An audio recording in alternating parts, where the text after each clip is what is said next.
Pratik Chakravarti. He was a ringleader among the boys of the village. A new mischief got into his head. There was a heavy log lying on the mud flat of the river, waiting to be shaped into a mast for a boat. He decided that they should all work together to shift the log by main force from its place and roll it away. The owner of the log would be angry and surprised, and they would all enjoy the fun. Everyone seconded the proposal, and it was carried unanimously.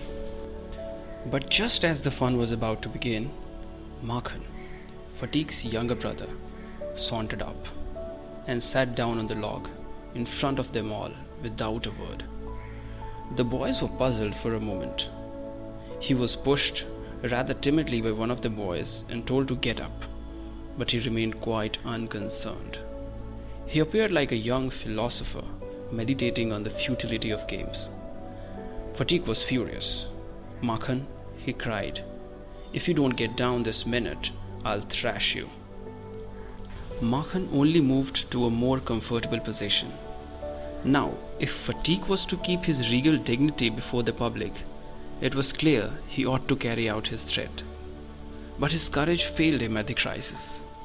His fertile brain, however, rapidly seized upon a new maneuver, which would discomfit his brother and afford his followers an added amusement. He gave the word of command to roll the log and Makhan over together. Makhan heard the order and made it a point of honor to stick on. But he overlooked the fact, like those who attempt earthly fame in other matters, that there was a peril in it. The boys began to heave at the log with all their might, calling out, "1, 2, 3, go!" At the word "go," the log went, and with it went Makhan's philosophy, glory, and all. All the other boys shouted themselves hoarse with delight, but Fatik was a little frightened. He knew what was coming, and sure enough, Makhan rose from Mother Earth, blind as fate and screaming like the Furies. He rushed to Fatik, scratched his face, beat him, and kicked him, and then went crying home. The first act of drama was over. Fatik wiped his face and sat down on the edge of a sunken barge on the river bank and began to chew a piece of grass. A boat came up to the landing, and a middle-aged man with grey hair and dark moustache stepped on shore. He saw the boy sitting there doing nothing, asked him where the Chakravartis lived. Fatik went on chewing the grass and said, "Over there," but it was quite impossible to tell where he pointed. The stranger asked him again.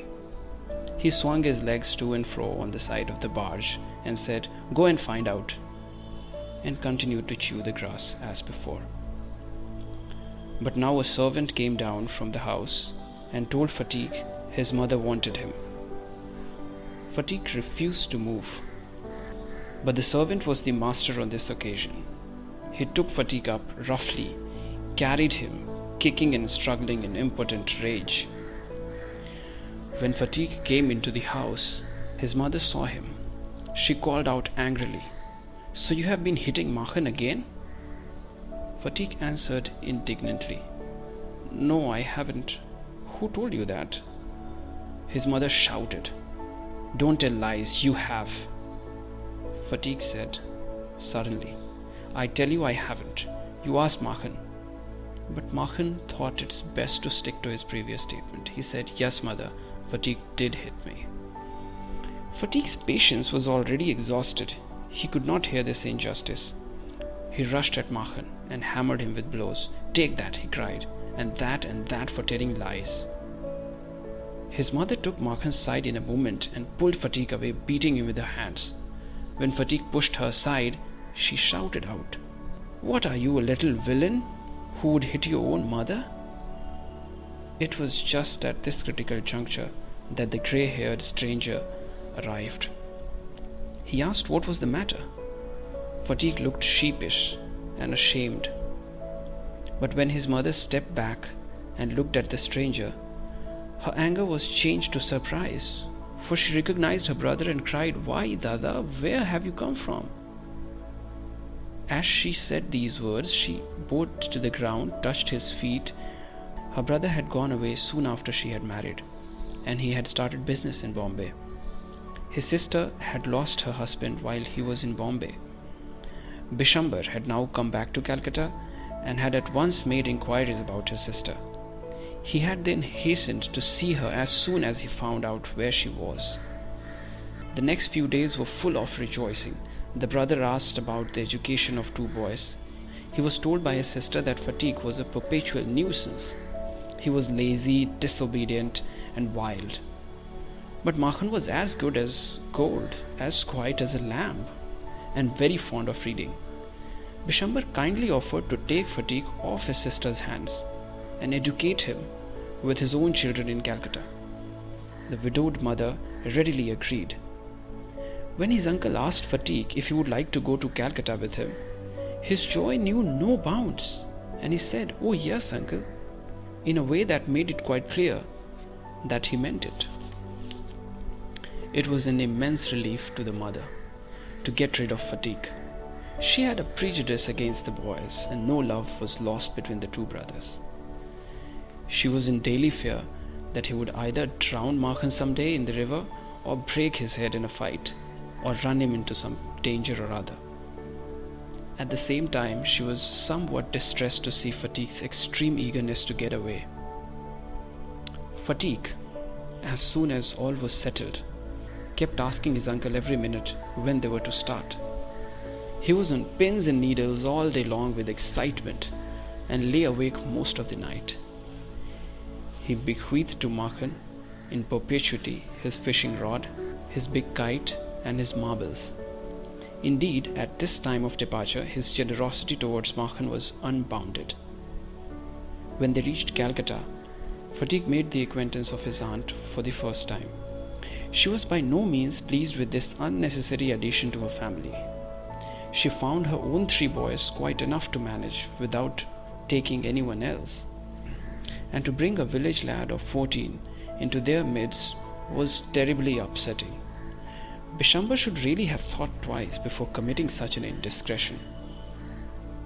In this world of human affairs, there is no worse nuisance than a boy at the age of 14. He is neither ornamental nor useful. It is impossible to shower affection on him. As on a little boy, he is always getting in the way. If he talks with a childish lisp, he is called a baby. If he answers in a grown-up way, he is called impertinent. In fact, any talk at all from him is resented. Then he is at the unattractive growing age. He grows out of his clothes with indecent haste. His voice grows hoarse and breaks and quavers. His face grows suddenly angular and unsightly. It is easy to excuse the shortcomings of early childhood, but it is hard to tolerate even unavoidable lapses in a boy of 14. This lad himself became painfully self-conscious. When he talks with elderly people, he is either unduly forward or else so unduly shy that he appears ashamed of his very existence. Yet it is at this very age, when his heart of hearts, a young lad most craves for recognition and love, and he becomes the devoted slave of anyone who shows him consideration. But none dare openly love him, for that would be regarded as undue indulgence, and therefore bad for the boy. So what's with scolding and chiding? He becomes very much like a stray dog that has lost his master. For a boy of 14, his own house is the only paradise. To live in a strange house with strange people is little short of torture, while the height of bliss is to receive the kind looks of women and never to be slighted by them. It was anguish to Fatiq to be the unwelcome guest in his aunt's house, despised by this elderly woman and slighted on every occasion. If she ever asked him to do anything for her, he would be so overjoyed that he would overdo it. And then she would tell him not to be so stupid, but to get on with his lessons. The cramped atmosphere of neglect in his aunt's house oppressed Fatiq so much that he felt that he could hardly breathe. He wanted to go out into the open country and fill his lungs and breathe freely. But there was no open country to go.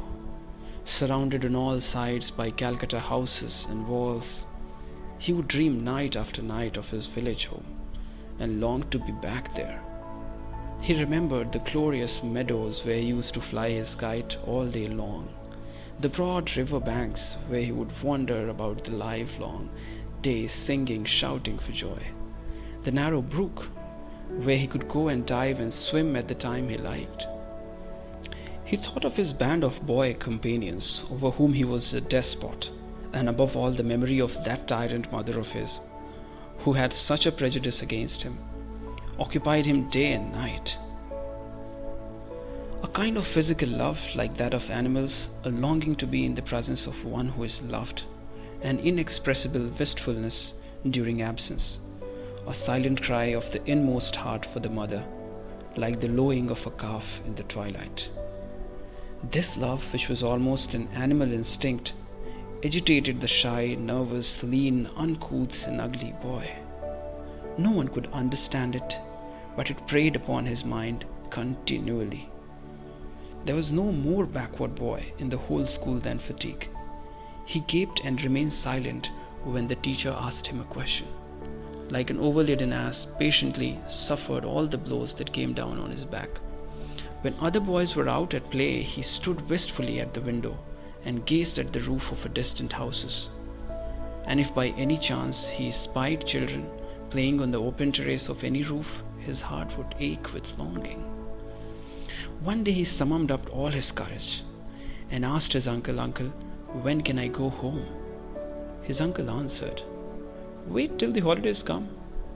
But the holidays would not come till November, and there was a long time still to wait. One day Fatigue lost his lesson book. Even with the help of books, he had found it very difficult indeed to prepare his lesson. Now it was impossible. Day after day the teacher would cane him unmercifully. His condition became so abjectly miserable that even his cousins were ashamed to own him. They began to jeer and insult him more than the other boys. He went to his aunt at last and told her that he had lost his book. His aunt pursed her lips in contempt and said, "You great clumsy country lout, how can I afford with all my family to buy new books 5 times a month for you?" That night on his way back from school, Fatigue had a bad headache with a fit of shivering. He felt he was going to have an attack of malarial fever. His one great fear was that he would be a nuisance to his aunt. The next morning, Fatigue was nowhere to be seen. All searches in the neighborhood proved futile. The rain had been pouring in torrents all night, and those who went out in search of the boy got drenched through to the skin. At last, Bishambar asked help from the police. At the end of the day, a police van stopped at the door before the house. It was still raining and the streets were all flooded. 2 constables brought out Fatigue in their arms and placed him before Bishambar. He was wet through, from head to foot, muddy all over, his face and eyes flushed red with fever, and his limbs were all trembling. Bishambar carried him in his arms and took him into the inner apartment. When his wife saw him, she exclaimed, "What a heap of trouble this boy has given us. Hadn't you better send him home?" Fatigue heard her words and sobbed out loud. "Uncle, I was just going home, but they dragged me back again." The fever rose very high, and all that night the boy was delirious. Bishambar brought in a doctor. Fatigue opened his eyes, flushed with fever, and looked up to the ceiling and said vacantly, "Uncle, have the holidays come yet? May I go home?" Bishambar wiped the tears from his own eyes and took Fatigue's lean and burning hands in his own and sat by him through the night. The boy began again to mutter. At last his voice became excited. "Mother," he cried, "don't beat me like that, mother. I'm telling the truth." The next day, Fatigue became conscious for a short time. He turned his eyes about the room as if expecting someone to come. At last, with an air of disappointment, his head sank back on the pillow. He turned his face to the wall with a deep sigh. Bishambar knew his thoughts, and bending down his head, whispered, "Fatigue, I have sent for your mother." The day went by. The doctor said in a troubled voice that the boy's condition was very critical. Fatigue began to cry out. By the mark 3 fathoms, by the mark 4 fathoms, by the mark, he had heard the sailor on the river steamer calling out the mark on the plumb line. Now he was himself plumbing an unfathomable sea. Later in that day, Fatigue's mother burst into the room like a whirlwind and began to toss from side to side and moan and cry in a loud voice. Bishambar tried to calm her agitation, but she flung herself on the bed and cried, "Fatigue, my darling, my darling." Fatigue stopped his restless movements for a moment. His hands ceased beating up and down. He said, "Ah." The mother cried again, "Fatigue, my darling, my darling." Fatigue very slowly turned his head and without seeing anybody said, "Mother, the holidays have come